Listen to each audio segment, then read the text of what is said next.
About 70% of the Earth's surface is covered by water, which gives support to life.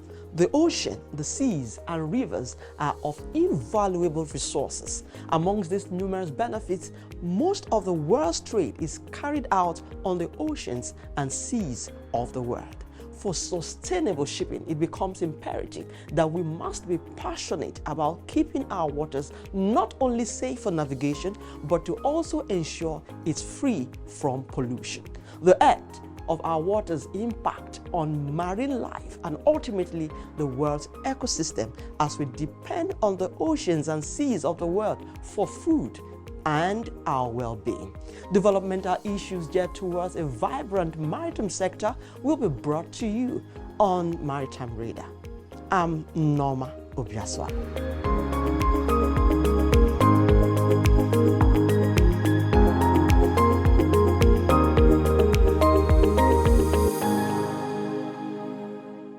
Growing scientific evidence shows that the health of the oceans is at great risk and that marine ecosystems are already subject to extreme stress from pollution and overexploitation.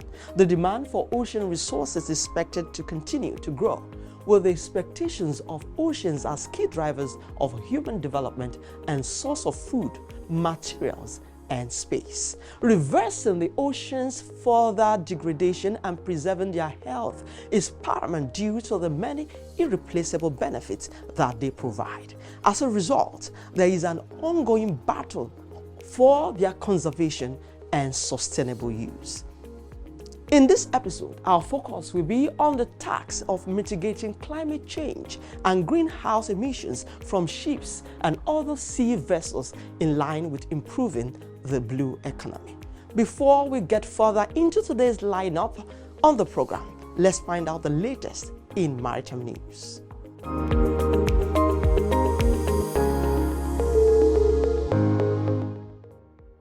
The maritime industry is historically male-dominated. In a view to reduce the gender gap in the maritime industry to achieve the United Nations 2030 Agenda for Sustainable Development and Gender Equality empowering women and girls, Ocean Ambassadors Foundation, a non-governmental organization, wants to open up the maritime sector for an early age to students in secondary schools. At its third annual event held in Lagos, with the theme Gender Balancing Bright Timing and Blue Economy, the Future of Nigeria, the founder, Violet Olaitan Williams, said it's been a bottom-up approach in maritime advocacy, social enterprise, with the aim to ensure maritime sustainability and success in exploring maritime opportunities. In the first 3 years we started it, the girls were first. Although we're not shortchanging the men or the boys, because when we do this nationwide maritime quiz, we do 80% girls, 20% boys.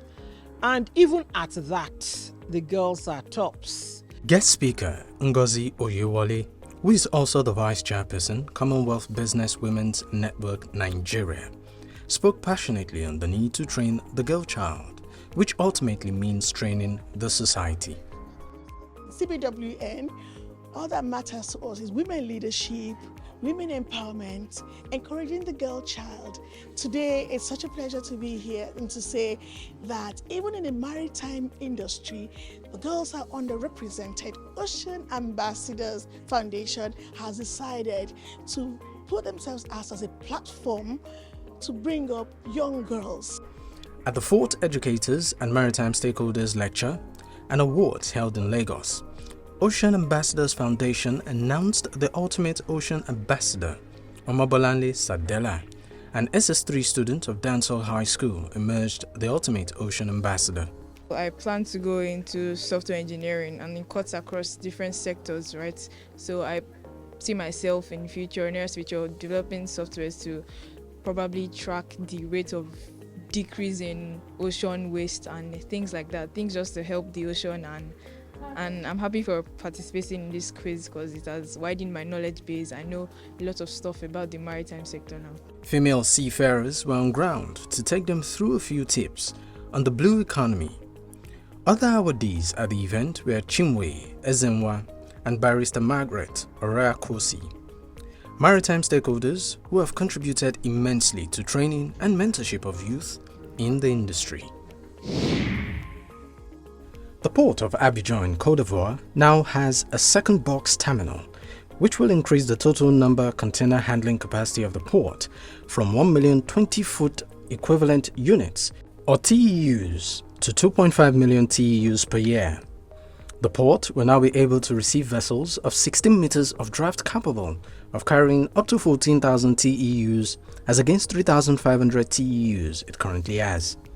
The construction of the new terminal lasted 18 months and required an overall estimate of 596 billion CFAs, which is around 950 million US dollars. The new box terminal is a joint venture between France Badlore and APM Terminals, which is a part of the Danish shipping company AP Moller-Maersk. The Port of Abidjan has said since the commissioning of the new facilities, 3 major container carriers, MSC, Maersk, and CMA CGM, have decided to work with CC2. Some 15 empty containers at Keppel Terminal in Singapore fell from the wharf into the water due to strong winds during a quell. The Maritime and Port Authority of Singapore said the incident did not have an adverse effect on operations at the port, nor did it cause any injuries. The port authorities further noted that it has deployed 2 patrol crafts to monitor and cordon off the affected areas to facilitate recovery work by PSA corporations. The Port Operations Control Center has restricted vessel movement in the vicinity of Keppel Terminal until the containers are recovered.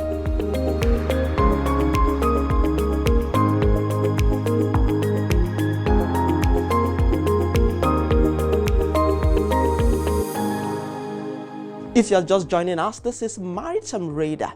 Shipping is a sector which has traditionally been male-dominated. Today, we have women who have worked assiduously to shape Africa's shipping and blue economy. I spoke to Ambassador Nancy Karigithu, a world-renowned maritime expert and Kenya's ambassador and special envoy for shipping and blue economy, on how to build a sustainable ocean economy. Stay with us.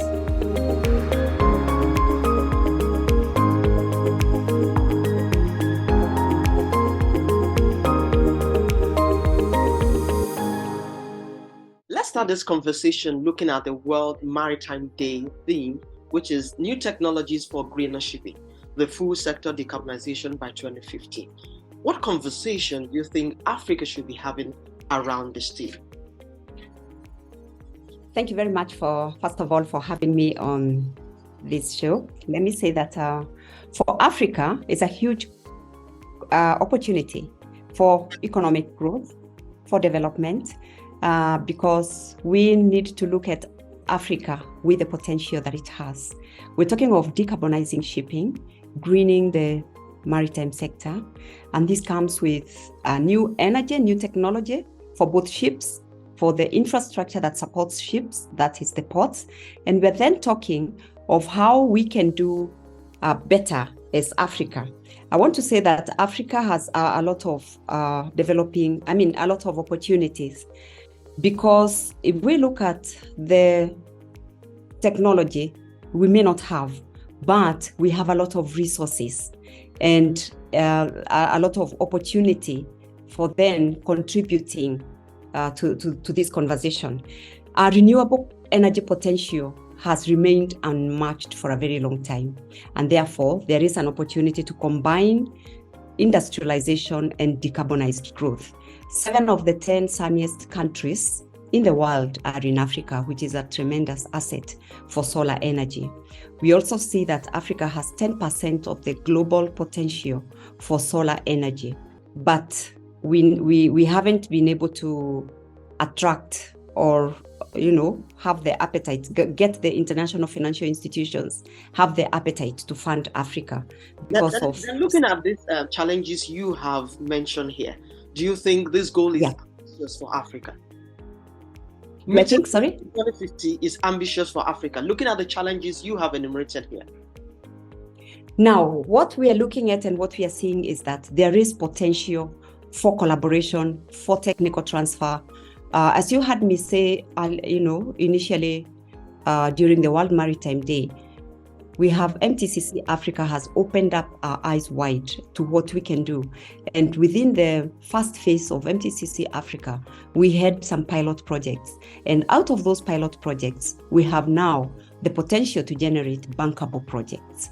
If we have the technology, and what we've been asking is that, can we have in incubation of some of the technology that is available in the MTCC Africa, because that means, therefore, very quick technology transfer, capacity building for the region. And the other thing that I didn't mention earlier about the potential is the number of young people, energetic, innovative, and very, on the go people, and who can tap and take this and run with it. And that's one of the things that I think, one of the biggest advantages that we have as Africa.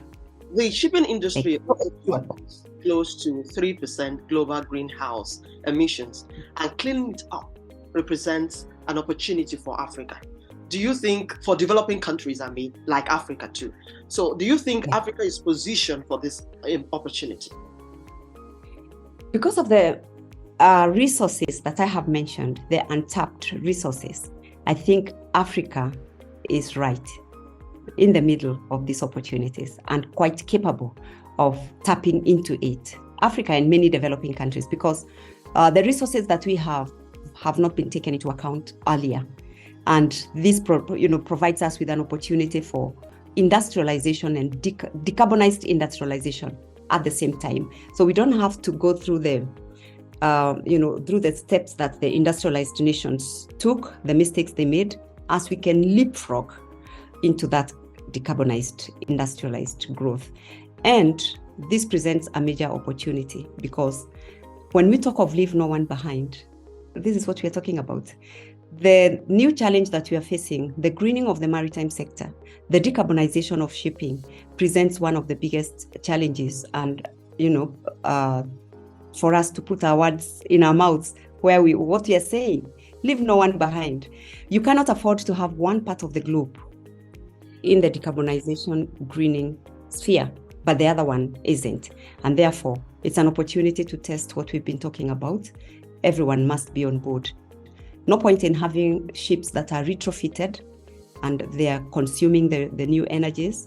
But when they come into a part of the region, because we must continue trading, international trade is in our fiber, economic fiber is the globe.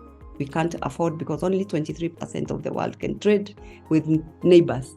The rest of us must import and export through long distances. And therefore, when the ships come into the developing countries, they must have complementary infrastructure to be able to, not to contribute to climate change. You have worked to develop and launch programs geared towards sustainable ocean and blue economy. How has that fared? How do we break the sleeping giant called blue economy? The blue economy presents one of the biggest opportunities for socio-economic growth for all the populations. If you look at the kind of opportunities that are there, they're mind-boggling. We are told that the blue economy has, if you look at it properly, has 13 major sectors, big ones. Then you break it down, you come and get 15 subsectors, but also 87 different activities, meaning that there is something for everyone, beginning from the lowest levels going up. And that is such a big potential. Now, what has held us back is governance. That has been a major challenge in terms of laying the foundations of what we need to do to be able to tap into that sector in a meaningful manner. That calls for an integrated approach, because those sectors cross-pollinate, feed from, and contribute to each other's growth. So if we concentrate on one and look at it for too long, then we are ignoring so many others. For example, if we look at the port industry alone, then we miss the opportunities that other sectors that we will benefit from the port sector will provide for us. For example, the opportunities for ship repair, the opportunities for logistics, marine insurance, services to the ships, and maritime education and training for the young people to crew those vessels. So we need to look at it in an integrated manner based on the positions we are in, and governance, regulatory framework, oversight. All these come to play a major role. Because the sector has no boundaries, we need to look at it not just from our little places where we are. We need to look at it at the local level, regional level, continental level, which means also that the African Union has a big role to play in coming up with, continental frameworks and guidance and institutions. Considering our growing trade, what are the blue employment opportunities that you can see in Africa? But that will be after this short break. Don't go away.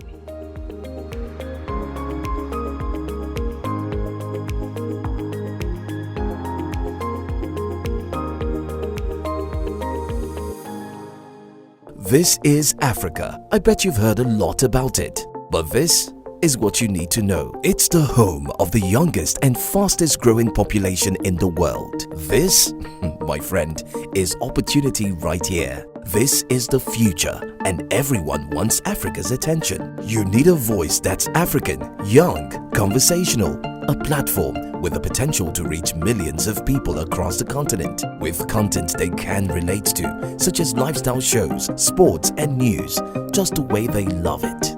Imagine all the people you could be talking to on News Central TV. Well, don't just think about it.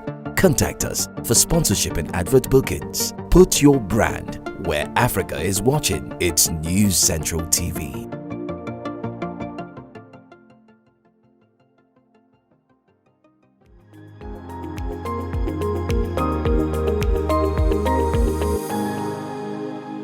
If you are just joining us, this is Maritime Radar, and I still have in the studio Nancy Karigithu. Before we went on that short break, I asked, considering the growing trade, what are the blue employment opportunities that you can see in Africa? Plenty of them. And like I said, we have the advantage of having a very young population in Africa, which is very tech savvy. And we're talking of an industry that is going now into digitalization and digitization, and this sits very well with the young people. If we only are able to interest them, because they are also people, they are also a generation that in interest holds them in a position. If we are able to generate awareness amongst them that they get attracted into the sector, then there is a whole range of activities that they can do. Then the other issue is COVID has given us a new opportunity, COVID pandemic. But before you continue, Yes. what you mentioned, what have we then done to ensure that we get these young people interested in the blue economy?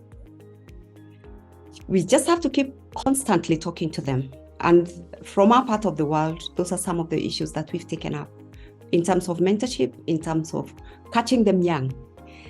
Because traditionally, the maritime sector as an option for careers comes into focus of young people, maybe when they're finishing universities or when they're already in universities and they've already been colored, their minds have been colored by the traditional careers that they have grown up knowing. But if we catch them much younger, as they develop, they are aware of the blue economy and the opportunities, and we keep talking to them, then we are likely very much to see that they will be, we'll be able to catch them young. Okay, coming home, I will look out for that inclusion from the schools. But let's go forward. The maritime industry drives 92% of Kenya's international trade.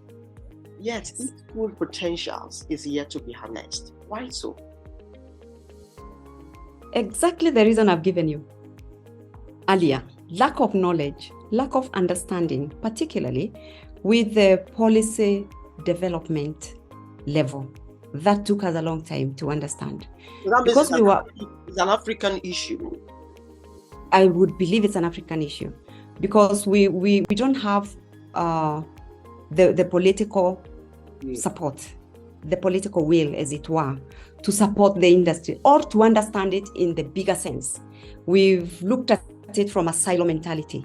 This is fishing, okay? We understand it because from our traditional, domestics, that's how we've grown up knowing the local transport.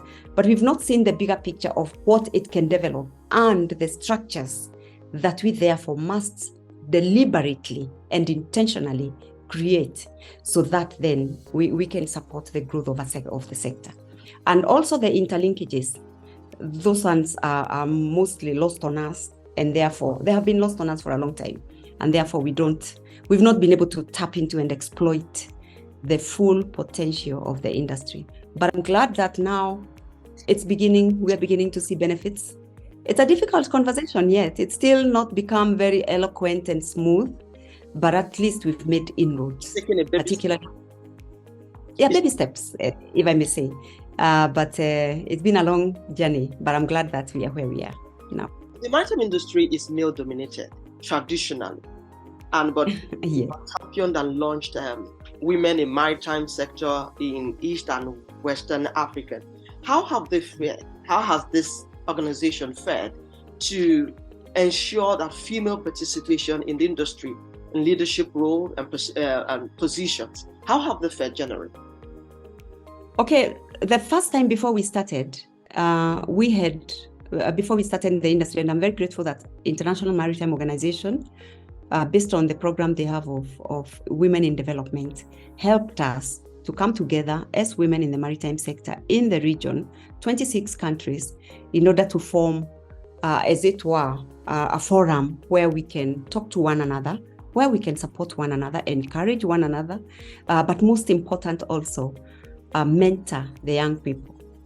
You realize that young people or children are shaped by the experiences they have when they're growing. And when they're thinking of careers, they identify with the people they know. So role modeling becomes very, very important.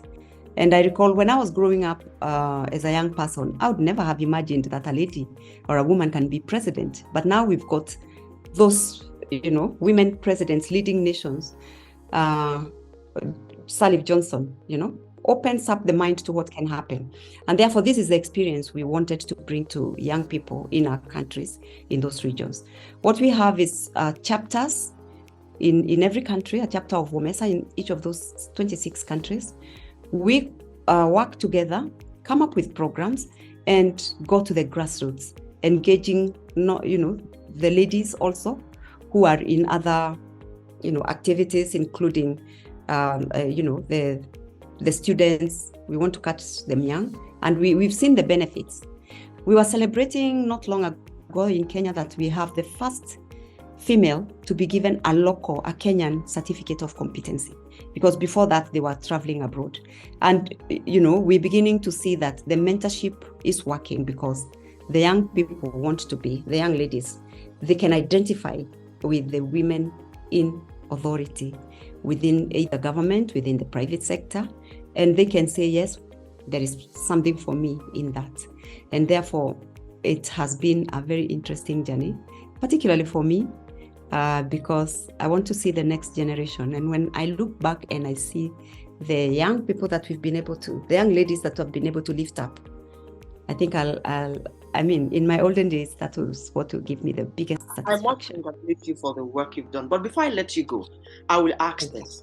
If elected by July 2023 as the first African, the first woman for the position of the Secretary General of the International Maritime Organization, what are the things that we expect from you in Africa? Now, one of the things that I have thought about very, very strongly is being able to get a strong voice from Africa. That's one of the biggest things I would want to support, not just Africa, but the developing countries, the small island states, the least developed countries, to speak with conviction, to speak with boldness, to contribute into making robust debates in the IMO on issues that matter to us, and to feel part of the conversation and part of the issues that are happening in IMO. So I would want to empower them to be able to have that voice. to be able to come for meetings prepared and not to get, to shy away from even difficult conversations within the IMO, because it is a common future. So that's one of the biggest things that, that's one of the issues that bothers me, that we are not able to contribute as much. Then the other thing that I would want to think about, or that occupies me, is a just transition into the decarbonization. How are we going to be able to ensure that we are not leaving anybody behind in this decarbonization and greening the shipping industry? And then the other one is, of course, to be able for them to, to provide the role model that it's possible, to give us confidence that we can also do it, and we are part of this global conversation, this global industry. It's as important to us as everybody else. We matter in this, not as Africa, but also as developing countries, because everybody counts in this industry. That's a fine place to end this interview. I want to give voice to the developing countries. I want to also ensure this transition to decarbonization. These are the words of Nancy Karigithu. She is a world-renowned maritime expert and Kenya's ambassador and special envoy for shipping and blue economy. I must say, thank you for coming on the program, and congratulations for the good work you are doing in Africa. Thank you for coming. Thank you.